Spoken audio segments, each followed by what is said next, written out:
If you want to join Thanksgiving, come wash the dishes. That was her voice, sharp, entitled, dripping arrogance.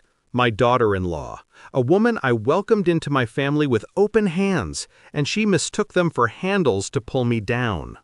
I stared at the phone, her words echoing, as if she believed she owned the world because she married my son, because she thought I was alone, weak, needing their table, their approval, their home.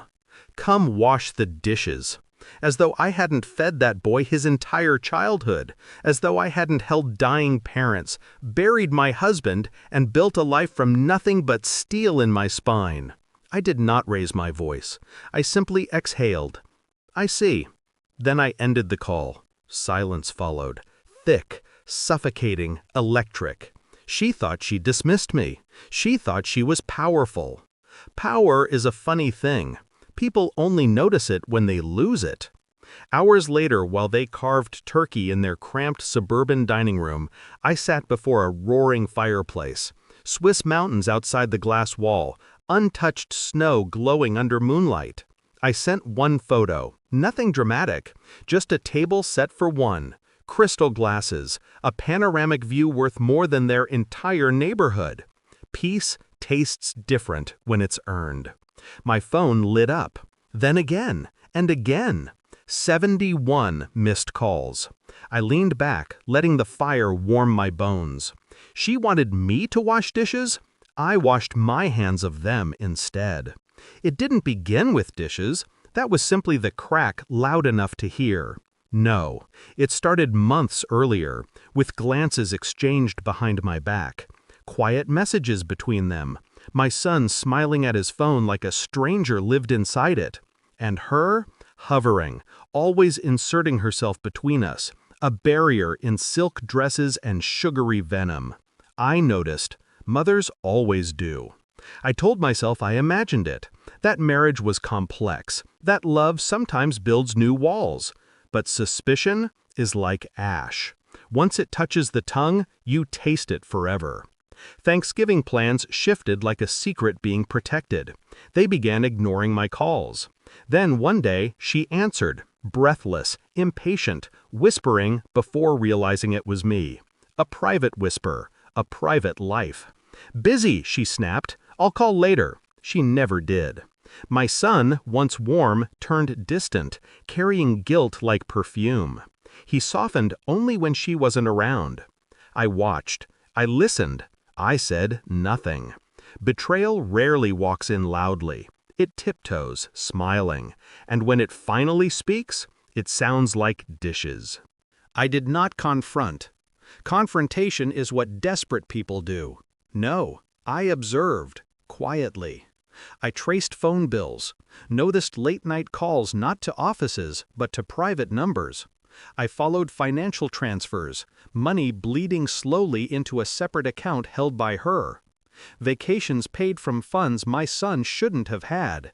I found photos, screenshots of messages accidentally backed up to our family cloud.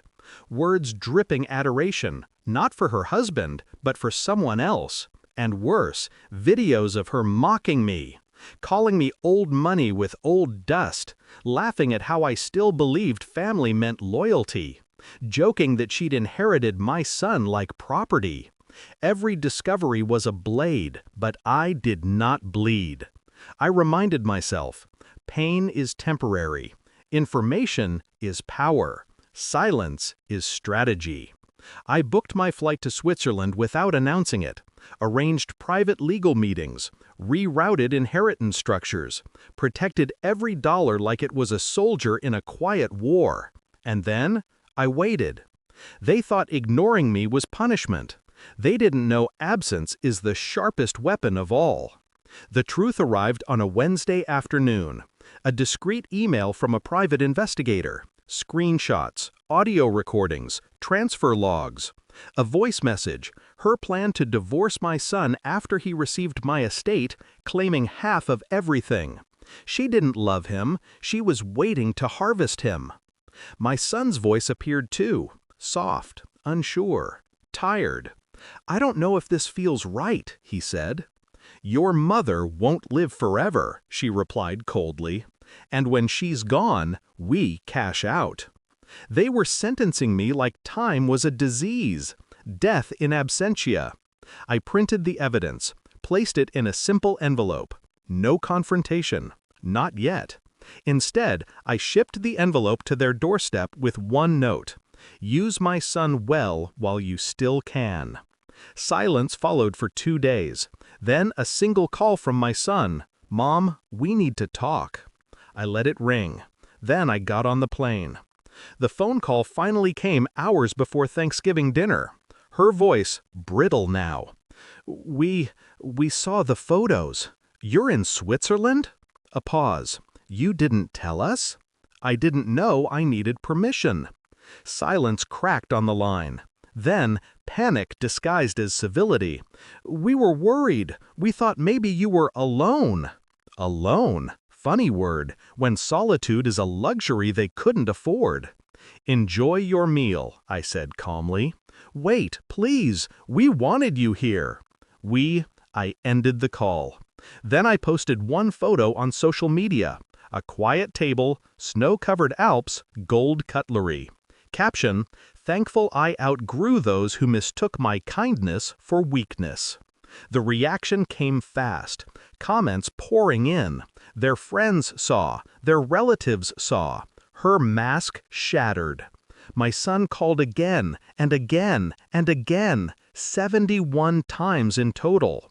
I watched each call flash and fade. Revenge doesn't always roar.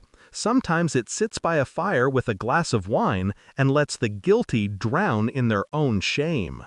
They will unravel without my interference. Her greed will rot what's left of their marriage. My son will learn that loyalty is not a birthright, it is a choice, and he chose poorly. I feel no anger now, only clarity. I raised a boy. Life turned him into a man. She turned him into a weapon. I simply disarmed it. My estate has new beneficiaries now.